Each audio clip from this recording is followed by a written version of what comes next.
নমস্কার দর্শকবৃন্দ, আশা করি আপনারা সবাই ভালো আছেন। আজ যাদের জন্মদিন, তাদের চারিত্রিকগত বৈশিষ্ট্য কেমন হবে এবং তাদের ভবিষ্যৎ, তারা স্বভাব চরিত্র খুবই ভালো হবে।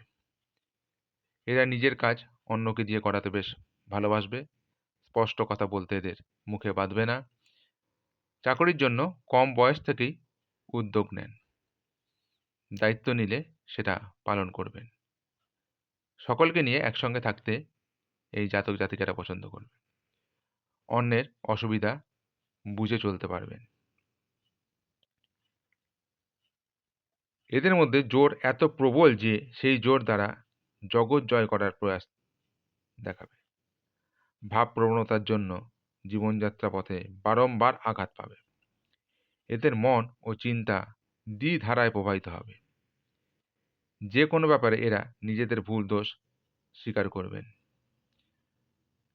এরা লাজুক হবে। লাজুক বলে অনেক সময় নিজেদের ভাব প্রকাশ করতে কুণ্ঠিত হন। জীবনের সুখের চেয়ে কষ্টটাই সহজাত হয়ে দাঁড়ায়।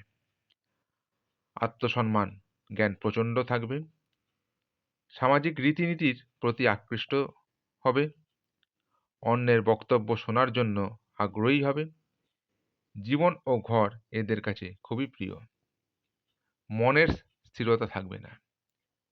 ভাবধারার দ্রুত পরিবর্তন, কথাবার্তায় আকস্মিক সতর্কতা ও একটু দুর্বল প্রকৃতির। জীবন কখনো না কখনো জনসাধারণের কাছে একটা সজীব ইমেজ হয়ে উঠবে এদের জীবন।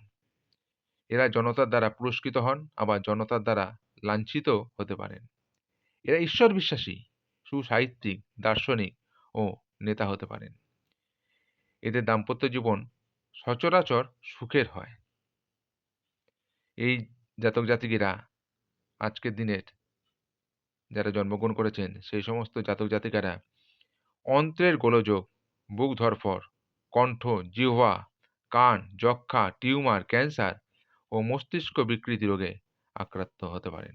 আজকে যারা জন্মগ্রহণ করেছেন সেই সমস্ত নব্য জাতক জাতিকার রাশি হচ্ছে বৃশ্চিক রাশি, বিপ্রবর্ণ, রাক্ষসগণ, অষ্টোত্তরী বুধের ও বিংশোত্তরী বৃহস্পতির দশা। দিবা 8টা 33 গটে, 8টা 33 গতে দেবগণ, অষ্টোত্তরী ও বিংশোত্তরী শনির দশা। আজ সূর্যোদয় হয়েছে 6টা 18 মিনিটে। আজ এই পর্যন্তই। নমস্কার।